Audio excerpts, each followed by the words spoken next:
এত নারীর মধ্যে মজা না হইলে বিশ্ব সুন্দরী খুঁজে পায় কেমনে? হুজুরে ইউটিউবে ঢুইকা খুঁজতে খুঁজতে খুঁজতে খুঁজতে জাহান্নামের 7টা রাস্তায় দৌড়াইছে। দৌড়াইয়া এক রাস্তায় দেখে পৃথিবীর সেই সুন্দরী নারী বয়া রয়েছে। এর সাথে মোটামুটি মোলাকাত করছে ভাবের মতো অন্তরে অন্তরে কইরা এর ইচ্ছা রকম অন্তরের জিনার মধ্যে ঢুকাইছে। ঢুকাইয়ে এটারে পুরা হৃদয়ে ঢুকানোর পরে না এবার কইছে যে তোমরাও দেখো। আল্লাহ হেদায়াত দান করুন, আল্লাহ হেদায়াত দান করুন, আল্লাহ হেদায়াত দান করুন। আল্লাহ সবার আগে আমাকে হেদায়াত দান করুন। আল্লাহ বলেন এই দুনিয়ার মুমিন বেঈমানদের বানানো বাড়ি গাড়ি দেখে পাগল পারা হইও না।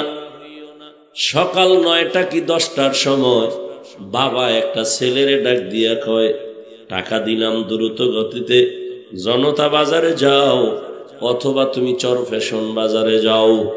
দুপুর বেলা বাসায় মেহমান আসবেন, তুমি ডাল চাল মাছ তরকারি কিনে দ্রুত নিয়ে আসো, রান্না করা হবে। সন্তান বাবার থেকে টাকা পাইয়া এবার জনতা বাজার বা চর ফ্যাশনে রওনা হলো। বাজার করতে গিয়া বাজারে গিয়া দেখে এত সুন্দর সুন্দর বাতিওয়ালা ঘর, লাল নীল বাতি জ্বলে, আবার এক জায়গায় নাচ গান চলে, আবার এক জায়গায় ক্যানভাসারের বক্তব্য চলে। সন্তান এগুলো দেখে আশ্চর্য হয়ে গেল। আরে আমি ঘরে বসেছিলাম, এত সুন্দর চর ফ্যাশন বাজারের এত সুন্দর তো জানি না। খেলা দেখতে দেখতে মজা পেয়ে গেছে। এক মজায় তার 9টা থেকে 11টা 12টার কাছাকাছি হয়ে গেল। মনে নাই যে কেন আসছে বাজারে। সে এখন খেলার মজায় মতো আরা হয়ে গেল, গান বাজনা শুইনা পাগলের মতো হয়ে গেল। হঠাৎ মনে পড়ছে 12টার কাটা পেরিয়ে যখন গেছে, আমারে তো আমার আব্বা তো পাঠাইছে বাজার করার জন্য। আমার ঘরে মেহমান আসবে দুপুর বেলা, আমি তো বাজার না নিলে উপায় নাই। পাগলের মতো হয়ে গেল। আরে আমি করলাম কি? দ্রুত তরকারি বাজার, চাল বাজারে দৌড় দিছে। ওখানে দাঁড়ায় আমার চাল লাগবে, তরকারি লাগবে। বলতে না বলতে পকেটে হাত দিয়ে দেখে বাবায় যে টাকা দিছিল সে টাকাও হারায় গেছে। এখন পাগল হয়ে কাঁদতেছে, আমি বাবার সামনে কেমনে যাব? এদিকে বাবা বেত নিয়ে দাঁড়ায় আছে, এত সময় কেন আসো না? আজকে তুই বাজার আনলেও ফিনান্স হারা তোরে ঘরে ঢুকাবো না। কিন্তু সন্তান টাকা পর্যন্ত হারায় পাগল। আল্লাহ জানায় দেয়, বান্দা দুনিয়ায় তোরে পাঠাইছি ঈমান আর আমলের টাকা দিয়া, ঈমানের টাকা দিয়া পাঠায় দিলাম। দুনিয়ার বাজারে যাইয়া আমল নামের কিছু সদায় করবি, নামাজের আমল, রোজার আমল, পর্দার আমল, নেক আমল গুলো করবা। কিন্তু দুনিয়ার মানুষ এসে দেখে দুনিয়া দিয়ে অনেক সুন্দর সাজানো গুলশান, এত সুন্দর সুন্দর বাড়ি, এত সুন্দর সুন্দর গাড়ি, এগুলো দেখে পাগলাম মজা পেয়ে গেছে। মজা পাইয়া এখন তার যে আখেরাতের কিছু কাজ আছে তার খবরই নাই। হঠাৎ করে বারবার ওয়ার্নিং চলতেছে, শরীরের মধ্যে কখন দাঁড়িয়ে উঠছে, দাঁড়িয়ে এসে আমাকে জানায় দিছে তোর কিন্তু বাড়ির প্রস্তুতি তাড়াতাড়ি নে, সময় কম। আবার দাড়ি চুল সাদা হইতেছে, দাঁতগুলো শক্তি দুর্বল হইতেছে, আমার যৌবন কমতেছে। আমাকে বারবার আমাকে জানানো হচ্ছে তুমি রেডি হয়ে যাও। আল্লাহ পাক রব্বুল আলামিন আবার পেছনে কিছু লোক লাগায় দিলেন, দুনিয়ার রং তামাশায় পড়ে যেন আমার গোলাম আসল বাড়ির কথা ভুলে না যায়। নবীরা গিয়া বুঝাইতে থাকেন, নবীদের পরে সাহাবায়ে কেরাম বুঝাও, তাদের পরে কিয়ামত পর্যন্ত উলামায়ে কেরাম বুঝাইতে থাকো। আল্লাহর কথাটা স্মরণ করায় দাও, তোমার এই দুনিয়া থাকার জায়গা না, আসল জায়গা তোমার জন্য আখিরাত। দুনিয়াতে তুমি থাকবা কতক্ষণ? যারেই জিগাই সে বলে একদিন থাকার কোনো গ্যারান্টি নাই। কিন্তু সেই একদিনের জন্য একটা ঘর বানাইছো, ঘর বানাইয়া আবার ভেতরে এসিওয়ালা রুম বানাইয়া এবার ছিদ্রগুলো সব বন্ধ করতেছো, বাহিরের আলো বাতাস যেন ভেতরে না ঢুকে, এসির বাতাস যেন আমার কোনো ডিস্টার্ব না হয়। সামান্য একদিন, দুদিন, 3 দিন, 1 মাস, 2 মাস, 1-2 বছরের জন্য তুমি সুন্দর একটা ঘর বানাইছো, কিন্তু এই ঘর তুমি মরে গেলে কেউ তোমারে ঘরে রাখবে না। তোমার আপন সন্তান, পরিবার সবাই ঘর থেকে নামায় দিবে, বলবে বের হয়ে যাও। এমন ঘরটারে এত সুন্দর করে সাজাইছো, ছিদ্রগুলো বন্ধ করে রাখছো, এসির বাতাস যেন ডিস্টার্ব না হয়, ঠান্ডা হতে যেন কোনো ভেজাল না হয়, বাহিরের কোনো বাতাস যেন ঢুকতে না পারে, তাহলে এসি আমার ডিস্টার্ব হয়ে যাবে। 2-3 দিনের জন্য যেই ঘরটা এত সুন্দর করে সাজাইছো, এরে মানুষ, তোমার আমার সামনে যে কবর, এই কবরের ঘর তোমার 1 দিন আর 2 দিন না, হাজার হাজার হাজার বছর ওই কবরে পড়ে থাকতে হবে। আমাদের আব্বা জান আদম নবী কত হাজার বছর হয়ে গেল মাটির কবরে পড়ে আছেন। অন্যান্য নবীরা লক্ষ লক্ষ নবী পয়গম্বর ওই মাটির ঘরে। এরপরে আপনার আমার নবী 1500 বছর হয়ে গেল, তোমার আমার আরো কত বছর ওই মাটির ঘরে থাকতে হবে। ওই ঘরটা সাজানোর জন্য কি রেডি করছো? সামান্য সময় দুনিয়ার ঘরে থাকার জন্য কত সুন্দর করে সাজাইছো, কবরের ছিদ্রগুলো বন্ধ করছো নি। যেই ঘরে ছিদ্র দিয়ে ঢুকবে সাপ, যেই কবরের ঘরের ছিদ্র দিয়ে ঢুকবে জাহান্নামের আগুন, ওই ছিদ্রগুলো এখন যদি বন্ধ করে না যাও, তুমি কবরে যাওয়ার পরে ওই ছিদ্র দিয়ে কবরের মধ্যে জাহান্নামের আগুন ঢুকবে। তুমি বড় লোক না ছোট লোক কেউ জানবে না, ওই কবরে তোমাকে কিছুই ক্ষমা করবে না। কবরে যাওয়ার পরে কে ধনী, কে গরিব, কে আলেম, কে মূর্খ, কোনো ভেদাভেদ থাকবে না। সবার বেলায় 3টা প্রশ্ন করা হবে। 1 নম্বরে রবের পরিচয় দাও, 2য় প্রশ্ন ধর্মের পরিচয় দাও, 3য় রাহমাতুল লিল আলামিনের পরিচয় দাও। নবী বলেন ওখানে গিয়া এই 3 প্রশ্নের জবাব যারা দিবে তাদের জন্য কবর হবে রওজাতুম মির রিয়াজিল জান্নাহ, আর যারা জবাব দিতে পারবে না তাদের জন্য কবর হবে হুফরাতুম মিন হুফারিন নার। অনেক পণ্ডিত কিন্তু বলতেছে কবরে আযাব হবে না। চরমনের জমিনে ঘুমান্ত ওলিয়ে কামেল সৈয়দ ইসহাক রাহমাতুল্লাহ আলাইহি লিখেছেন, ও দুনিয়ার বাবারা, যদি তোমরা বলো কবরে আযাব হবে না, আলহামদুলিল্লাহ, তোমারও কোনো পেরেশানি নাই, আমারও পেরেশানি নাই। কিন্তু কবরে গিয়া যদি দেখো বেনামাজির কবরে জাহান্নামের আগুন, কবরে গিয়া যদি দেখো সাপ, কবরের মধ্যে গিয়া যদি দেখো আযাব, তখন বলো তোমারও বা উপায় কি, আমারও বা উপায় কি? আর আযাব হওয়ার তো দলিলের অভাব নাই। আবার এই দেশে আমার আল্লাহ নগদ কিছু দেখাইছেন, কত কবরে সাপ বিচ্ছু দেখা গেছে, আবার কত কবরে 30 বছর পর্যন্ত লাশটা কাফন সহ তাজা, সাদা কাফনে একটা দাগও লাগে নাই। এই বাংলাদেশেই দেখা গেল যত কবরের লাশ তাজা পাওয়া গেছে, একটা কবরও বেনামাজির না, সব হলো নামাজির কবরের লাশ। আর যত কবরে ধোঁয়া, সাপ বিচ্ছু, আগুন দেখা গেল, সব হলো বেনামাজির লাশ। এ আল্লাহকে চিনো না রে বান্দা? মহামারী করোনায় তোরা সোজা হইলি না? তাকায় দেখ, আমেরিকার ভেতরে আগুন জ্বলতেছে কতদিন ধরে।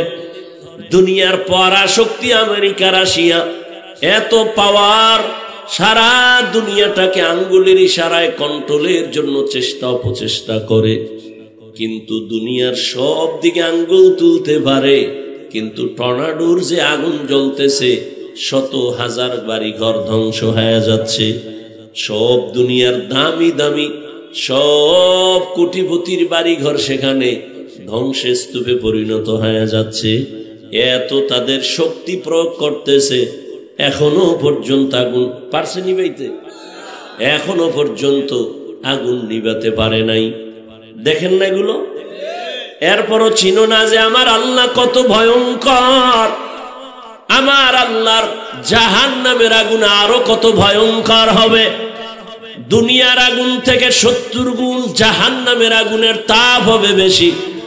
জাহান্নামীদের আগুন 500 বছর দূরের থেকে তাপ লাগবে, চামড়াগুলো খসে খসে পড়ে যাবে। ও আল্লাহর বান্দারা, আরে আমরা তো পাগল হয়ে যাই নাই, তোমাদেরও পাগল বানাতে বলি নাই। আমি হুজুর ঠিক, তবে তোমাকে হুজুর বানাবার জন্য অন্ধের মতো বয়ান করি না। ও বাবা, তুমি দুনিয়ার লাইনে চলো, ব্যবসা করো, চাকরি করো, স্কুলে পড়ো, কলেজে পড়ো, কোনো বাধা নাই। আমরা বলি না, আমিও বলি না, অন্তত তুমি আমার মতো হুজুর হও। আমি পাসকল্লিওয়ালা, তুমিও হও। না না না, আমি কওমি মাদ্রাসার সন্তান, তুমিও কওমিতে যাও, না হয় জাহান্নামী হবা। একবারও বলি নাই, ভয় নাই, কখনো বলবো না। আমি পীরের মুরিদ, তোমাকে বলি নাই তুমিও পীরের কাছে যাও, না হয় জাহান্নামী। বলি নাই, ভয় নাই, বলবো না। আমি তাবলীগের লাইনের সন্তান, তুমি তাবলীগ না করলে জাহান্নামী, এ কথা কখনো বলি নাই, বলবো না। আমি বরং তোমাকে আরো সাহস দিয়া যাই, রে বাবা, তুমি ব্যবসা করো, চাকরি করো, স্কুলে পড়ো, কলেজে পড়ো, তুমি ডাক্তার হও, ইঞ্জিনিয়ার হও, প্রফেসর হও, তবে বাবা আমার আল্লাহর গোলাম হইয়া কবরে যাও, মদিনাওয়ালার আদর্শের মালা গলায় লাগাও। তুমি ভাবতেছো মদিনার আদর্শ মানলে হুজুর হওয়া ছাড়া উপায় নাই। কে তোমাকে ভুল মেসেজ দিল?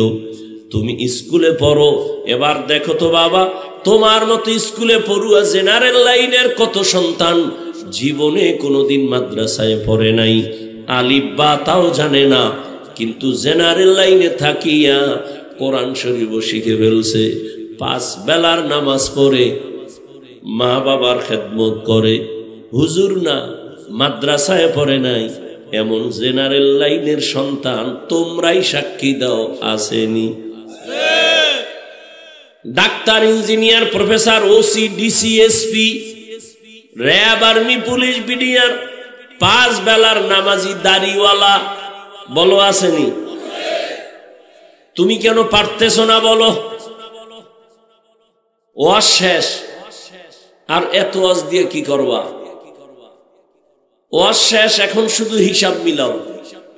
তোমার লাইনের যুবক স্কুলে পড়ে, কলেজে পড়ে, চাকরি করে, ব্যবসা করে, RAB, army, police, BDR, OC, DC, SP, ব্যবসায়ী, চাকরিজীবী, দাড়িওয়ালা, নামাজি যদি হতে পারে, তুমি পারো না কেন?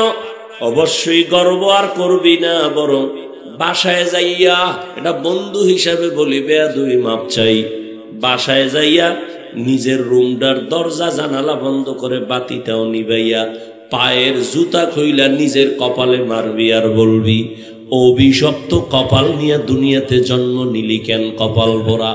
তোর মতো যুবক যদি স্কুলে পড়িয়া নামাজ পড়ে, তোর মতো যুবক যদি কলেজে পড়ে নামাজ পড়ে, তোর মতো যুবক যদি ব্যবসা করে নামাজ পড়ে, তুই কেন পারো না? তোর কপালে কার অভিশাপ লাগছে? নিজের কপালে নিজে বাড়ি মাইরা নিজেরে বুঝাও। হুজুর হওয়ার বয়ান না, তুমি মদিনার আদর্শওয়ালা হও, তুমি একজন আদর্শবান ডাক্তার হও, আদর্শবান ইঞ্জিনিয়ার হও। ঢাকা কলেজে গিয়া দেখ, জাহাঙ্গীরনগরে গিয়া দেখ, কলেজে ক্লাস করে ছেলেটা, মাথায় পাগড়ি লাগানো, দাড়ি অনেক বড়, জামাটাও বড়, পেছন দিক দিয়া তাকাইলে মনে হয় একটা মসজিদের খতিব। এই যুবক, তুমি কোন মসজিদে নামাজ পড়াও? বলে আস্তাগফিরুল্লাহ, আমি আরবি জানি না, হুজুর কি বললেন? তো করো কি? বলে ঢাকা কলেজে পড়ি। তোমার এই হালাত কেন? কিরে কি? এই যে মাথায় পাগড়ি, কলেজে পইরা তোমার দাড়ি, তোমার বড় জামা, কলেজে যাও কাহা? ক্লাস করি, পাগড়ি খুলি না। কলেজে ক্লাস করি, দাড়ি কাটি না। কলেজে ক্লাস করি, জামাও খুলি না। বরং হুজুর আল্লাহর শুকর, আব্বা আম্মা দোয়া করছেন, আলেম ওলামাদের নেক নজর লাগাইয়া এই রং পাল্টাইছি। এখন কলেজে গেলে আমার শিক্ষক, আমার শিক্ষিকা আমার ছাত্র ছাত্রীরা পর্যন্ত আমাকে আলাদা ভালো নজরে দেখে। অন্যরা যদি কোনো আড্ডা দেয়, সবাই মেয়েরা পর্যন্ত কয় ও কিন্তু একটু আল্লাহর লাইনে আছে, ওরে ডিস্টার্ব করিস না, ওর পথে ওরে সাইরা দে। এ বানায় বলতেছি, মাপ চাইছি ফাও দরিয়া, দরজা জানলা আটকাইয়া নিজের জুতা দিয়া নিজের কপালের বাইরা, যে তোর কপাল এত খারাপ কেন? তুই মনে করতেছ খুব দামি, খুব নিজেরে বড় মনে করতেছ, খুব ভাব দেখাইতেছ নামাজ বাদ দিয়া। এ কার পিছনে ঘুরা কি পাওয়ার আশায় নামাজ ছাড়ছো বলো তো? 1000 টাকা কি একটা চাকরি, ওই সুদের চাকরি, এই চাকরির জন্য দাড়ি কেটে ফেলছো? 5000 টাকা পাওয়ার জন্য নেতার পিছনে ঘুরে নামাজ ছাড়ছো? জানো না তুই যার পিছনে ঘুরো সে তোর দুশ্মন? লিখে রাখ, লিখে রাখ। স্বার্থে আঘাত লাগলে দল থেকেই নাম কাটবে না, লিখে রাখ তোর কল্লা কেটে ফেলবে। সোনার বাংলার রাজনীতি এখনো টের পাও নাই? স্বার্থে আঘাত লাগলে শুধু দল থেকে নাম কাটে না, কল্লা কেটে দেয়। এখানে তো অনেক আলেম ওলামা আছে, মাঠেও আছে। আমার কথা যদি খালি কোরআন হাদিস না, তোর যুক্তির বাইরে হয়ে দাঁড়া। কোরআন হাদিসের বাইরে হইলে তো জুতা লবি, তো কোরআন হাদিসের বাইরে তো না, আলহামদুলিল্লাহ। বাকি তোর যুক্তির বাইরে হয় কিনা সেটা বল, আমি ফিরে আসবো আমার কথা থেকে।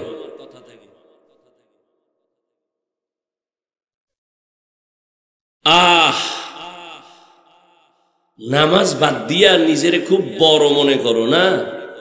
আর রসুল কি কইছে হাদিসে? যারা নামাজ পড়ে না এরা পৃথিবীর সব থেকে বড় চোর। তা তুই তো চোর, তুই বড় মনে করো কেন? ও গ্রামের মুরব্বীরা শুনছি আগে কইতো চোরের বড় গলা, ওই এই জন্য তোমার বড় আওয়াজ না? নবীজি বলেন বাইনাল আবদি ওয়া বাইনাল কুফরি তারকুস সালাহ। মুমিন আর বেঈমানের মধ্যে ব্যবধান হলো নামাজ। বেঈমানেরা নামাজ পড়ে না, মুমিনেরা নামাজ ছাড়ে না। মাকুন সুসতি নামাজে পাঞ্জগানা ফাওয়াইনুল লিল মুসাল্লিনাল্লাযীনা মুমিনারা ইনামাজ ইমদাদ দা ইস্তাঈনু আয়াতে কুরআন বখা। খারাপ লাগে আপনাদের? কি যুবক বাবা, কয়দিন আর বাঁচবা? আচ্ছা, মানুষের একটা শখ থাকে, তাই তো? দাড়ি কাটার মধ্যে জানি কি স্বাদ, নাচ গান দেখলে জানি কি মজা। এই অবস্থা কিন্তু আমার অন্তরও আছে, আমিও আমার অন্তরও কিন্তু এই তোর মধ্যে গুনার আকর্ষণ আছে, আমাদের মধ্যে নাই, বরং আরো বেশি। আমারও মাঝে মাঝে নফস তো ভিতরে আছে। প্রত্যেকটা মানুষেরই কিন্তু আঘাত করে। চল চল নাচ গান দেখ, মোবাইলটা খুলে দেখ, নারীদের নাচ গানে কি মজা। হ্যাঁ, এত নারীর মধ্যে মজা না হইলে বিশ্ব সুন্দরী খুঁজে পায় কেমনে? বিশ্ব সুন্দরীরে খুঁজে পাইছে কই? ওর বাড়ি গেছে, হুজুরে ইউটিউবে ঢুইকা খুঁজতে খুঁজতে খুঁজতে খুঁজতে জাহান্নামের 7টা রাস্তায় দৌড়াইছে। দৌড়াইয়া এক রাস্তায় দেখে পৃথিবীর সেই সুন্দরী নারী বয়া রয়েছে। এর সাথে মোটামুটি মোলাকাত করছে ভাবের মতো, অন্তরে অন্তরে কইরা এর ইচ্ছা রকম অন্তরের জিনার মধ্যে ঢুকাইছে। ঢুকাইয়ে এটারে পুরা হৃদয়ে ঢুকানের পরে না এবার কইছে যে তোমরাও দেখো। আল্লাহ হেদায়াত দান করুন, আল্লাহ হেদায়াত দান করুন, আল্লাহ হেদায়াত দান করুন। আল্লাহ সবার আগে আমাকে হেদায়াত দান করুন। এরে আল্লাহর বান্দারা, কোথায় আমল, কোথায় আখলাক, কোথায় চরিত্র? ও আমার যুবক বাবা, আমি যে এতক্ষণ কত কষ্ট করে কথা বলতেছি সেটা তো আমি বুঝতেছি আমার কত অসুস্থতার মাঝে। এরপরও কথাগুলো বলতেছি কাউকে আঘাত করার জন্য না, জাহান্নাম থেকে বাঁচাবার জন্য। দুনিয়া কিছুই না রে বাবা। যুবক, কয়দিন তোমার হায়াত। মনে চাইছে পার্কে যাবি, দৌড় দিছ। যে বাধা দিছে তারে মনে করছো সে তোর জীবনের দুশ্মন, ঠিক নি? মনে চাইছে তুই মাইয়াদের নাচ গান দেখবি, দৌড় দিছ। কেউ বাধা দিছে, মনে করেছো দুশ্মন। মনে চাইছে নামাজ পড়বি না, পড়ো নাই।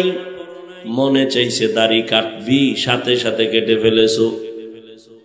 এখনো কি শখ মিটে নাই? আর কতদিন পার্কে গেলে তোর আশা পূরণ হবে? তারপরে তওবা করবি বল। ও আমার কলিজার যুবক বাবারা, জীবনে তো কম নামাজ ছাড়ো নাই। আর কতদিন নামাজ বাদ দিলে তোমার মনের আশা পূরণ হবে? তারপরে তওবা করবা বলো। জীবনে তো কম দাড়ি কাটো নাই। আর কতদিন দাড়ি কাটলে তোমার মনের আশা পূরণ হবে? তারপরে তুমি তওবা করবা বলো। জীবনে তো মাইয়ার চরিত্রের উপরে হামলা কম করো নাই। মনে রাখিস যুবকেরা, লিখেও রাখিস, মোবাইলে না, তা পেনা করবি, পেস্টুন 200-250-300 টাকা নিবে। 2 ফিট 3 ফিটের একটা পেনা করবি, আর ওটাই লেখা ঘরে টানায় রাখবি, পারলে বাদাই করে ভালো করে লিখে রাখবি। তুই যদি কারো স্ত্রীর দিকে খারাপ নজর দাও, লিখে রাখবি তোর স্ত্রীর দিকে অন্য খারাপ নজর দিবে। বেয়াদবি ক্ষমা চাই, রাগ করিও না রে বাবা। ও যুবকেরা, ও বৃদ্ধ বাবাজিরা, তুমি যদি অন্যের মাইয়ার দিকে খারাপ দৃষ্টিতে তাকাও, তোমার মাইয়ার দিকে অন্যেরা খারাপ দৃষ্টি দিবে। মনে রাখিও, মনে রাখো, এর ঔষধ এইটাই। তুমি যদি কারো কন্যার দিকে খারাপ দৃষ্টিতে তাকাও, তোমার কন্যার দিকে খারাপ দৃষ্টি লাগাবে। তুমি যদি কারো চরিত্র নষ্ট করো, তোমার আন্ডারে যারা আছে এদের চরিত্র আর একজন নষ্ট করে ফেলবে, তোমার অজান্তেই হয়ে যাবে। অনুরোধ করে বলছি, এখনো তওবা করে নেও। জীবনে তো কম নামাজ ছাড়লা না, আরো কি শখ আছে ছাড়ার? এখন একটু ফিরা যাও। আমগো শখ আছে, আমরা তো একবারও শখ মিটাইতে পারলাম না, পার্কে যাইতে পারলাম না। অন্তরের শয়তান আমারে ধাক্কা দিছিল দাড়ি কাটার জন্য, আমরা তো একবারও শখ মিটাই নাই, বরং আগেই দরজা তালা লাগাইছি। এরপরও ধাক্কা। এজন্য দোয়া চাই সবার কাছে, আল্লাহ মাফ করেন, আমরা গুনাহ থেকে যেন বাঁচতে পারি। এমন একটা মুনাজাত নাই যে বলি না, আল্লাহ মোবাইলের গুনাহ থেকে বাঁচাও, মোবাইলের গুনাহ থেকে বাঁচাও। কারণ এই মোবাইলের দ্বারা এক বাড়ির মধ্যে, এক ঘরে কয় রুম? এই আপনারা বাড়ি ঘরে যারা থাকেন, রুম আছে না আলাদা?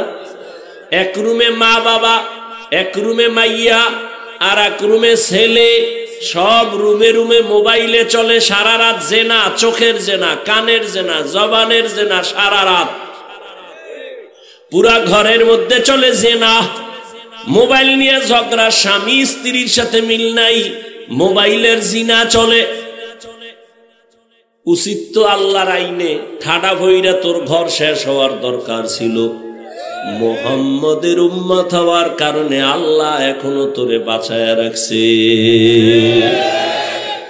মুহাম্মদের উম্মতের আল্লাহ এরকম বেইজ্জতি করবেন না, আল্লাহ আদা করছেন। কারণ আল্লাহ তো আমার নবীরে বেশি মায়া করেন। মুসা নবী আল্লাহর আশেক, ঈসা নবী আল্লাহর আশেক, ইব্রাহিম নবী আল্লাহর আশেক, নূহ নবী আল্লাহর আশেক, সুলাইমান নবী আল্লাহর আশেক, আর আল্লাহ হলেন মুহাম্মদের আশেক। ব্যবধান আছে না নাই?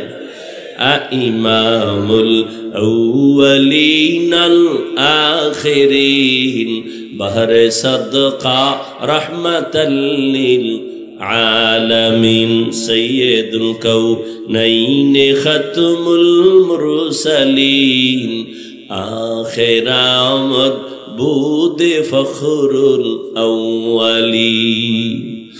আর কয়দিন দাড়ি কাটলে তোমার আশা মিটবে? তারপরে তওবা করবা। এবং এই কথাটাও আমাকে বলো যুবকেরা, তোমার হায়াতের বাকি আছে কতদিন? 20 বছর। শুনে রাখ, চোখের সামনে দেখলাম শুধু ইদানিং কালে যুবক যুবক সুস্থ এবং যুবকের লাশ। অসুস্থরা কম মরে ইদানিং কালে। ডাক্তার বলছে অসুস্থ রোগীর কোনো চিকিৎসা নাই, যা মনে চায় খাওয়াও। সেই অসুস্থ রোগীটা লাঠি হাতে নিয়ে কোনো হাঁটে, সুস্থ তার সামনে মানুষটা মরে গেছে চোখের সামনে। করোনার ভিতরে নজর কর, যুবকের লাশ, যুবকের লাশ, যুবকের লাশ। ছাত্র জনতার বৈষম্য বিরোধী আন্দোলনে যুবকের লাশ আর লাশ। ডেঙ্গুর ভেতরে যুবকের লাশ, পানির নিচে যুবকের লাশ, গাড়ির নিচে যুবকের লাশ, ঘুমের বিছানায় যুবকের লাশ। কয়দিন আর বাঁচবি রে যুবক? আর তোদের জন্য তো এখন নতুন মরণ একটা ফাঁদ বাইর হইছে। নতুন মরণ ফাঁদের নাম বাইক। কি কয় তোমার এলাকায়? কি কয়? Motor cycle, Honda. এটা হলো নতুন এক মরণ ফাঁদের নাম। এখানে উঠলেই তো শরীরে শুধু আগুন জ্বলে, আর পেছনে যদি কোনো বিপরীত পার্স থাকে তো আরো আগুন। 10টার সময় ঘুম থেকে উঠা আম্মু একটু চরপেশনে যাব। কেন? আমার এক বন্ধুর সাথে মোলাকাত। কত সময় লাগবে? মা 1 ঘন্টার মধ্যে চলে আসবো। বাইকে উঠে একটা দৌড় মারছে। কি এর শীত মিট, গরম হয়ে গেছে শরীর, চাদর মাদুর ফালায় দিয়ে এমন টান মারছে। 1 ঘন্টা 2 ঘন্টা পরে মা কয় এখনো আয় না কেন? মায়ের অন্তরে বাড়ি মারছে। টেলিফোন করলো, ছেলের মোবাইল কেউ ধরে না, রিসিভ হয় না, রিং হয়। দীর্ঘ টাইম পরে কে যেন রিসিভ করে, কয় কে তুমি? বলে মোবাইলওয়ালার মা। হয় মোবাইলওয়ালার বাবা আসেনি? কয় আছে, দাও। দৌড়ায় কয় দেখো তোমার ছেলের মোবাইলটা কে জানি রিসিভ করো, ধরো। ধৈরেই কয় কে তুমি? বলে আমি মোবাইলওয়ালার বাবা। বাড়ি কই? বলে জনতা বাজারের একটু পার্শ্বে। কয় তাড়াতাড়ি দৌড়াও, ছেলের লাশটা নিয়ে যাও। গাড়ির সাথে ধাক্কা লাইগা বাইক এক জায়গায়, তোমার লাশ রাস্তার পার্শ্বে আর এক জায়গায়, রক্তক্ষরণ হচ্ছে, দ্রুত আসো। এরম হয় না? কম না বেশি? তারও সালা। নিমক হারাম কি আর গায়ে লেখা থাকে? আরো আকাম কর। আল্লাহ হেদায়াত দান করুন। ও যুবক বাবারা, এবারে হিসাব শেষের দিকে মিলাও। তোমারে আল্লাহ বিবেক দিয়েছেন, বলো তোমার বিবেক দিয়ে হিসাব মিলাও নগদ। তোমার চোখের সামনে আমরা যারা টুপি পরলাম, নামাজ পড়ি, পর্দা করি, হালাল খাই, বলো আমরা কত নিচে। আর তোমরা যারা স্বাধীনতা পাওয়ার আশায়, স্বাধীনভাবে চলার আশায়, দাড়ি নাই, টুপি নাই, নামাজ নাই, পর্দা নাই, বলো তোমরা আমাদের থেকে কত উপরে। কত উপরে আছো সম্মানে, শান্তিতে। আল্লাহর জাতের কসম, যারা আখিরাতকে লাথি মেরে শুধু দুনিয়া দুনিয়া দুনিয়া দুনিয়া দুনিয়ার পিছনে ঘোরে, 2 জিনিস পাওয়ার জন্য। কয় জিনিস? একটা চায় সম্মান, কি চায়? আর একটা চায় শান্তি। আল্লাহর কসম 1 বার, আল্লাহর কসম 2 বার, আল্লাহর কসম 3 বার, ওয়াল্লাহি বিল্লাহি তাল্লাহি, দুনিয়া দুনিয়া যারা করে এরা সম্মানেও নাই, শান্তিতেও নাই। 10 তলা বিল্ডিং উঠছে, লাভ কি? যদি বিল্ডিং থুয়ে জঙ্গলে ঘুমান লাগে, আছে কোনো লাভ? কোটি কোটি টাকা ব্যাংকে রেখে লাভ কি যদি নিজের পরিবারেরা খাইতে না পারে? এই সম্মান আর শান্তি নাই। টাকা দিয়া সম্মান কিনলে একবার ফুলের মালা, ফাইনালে জুতার মালা। আর আমার মাওলার দেওয়া সম্মান, এই যে চেয়ারম্যানের চেয়ারের মেয়াদ শেষ, এমপির মেয়াদ শেষ, মন্ত্রীর মেয়াদ শেষ, ওসি ডিসিএসপির মেয়াদ শেষ। আর আমাদের নবীর আদর্শওয়ালা কোরআনওয়ালারা যেই চেয়ারে বসে, চেয়ারের কোনো মেয়াদি নাই। আবার শেষ কিসের?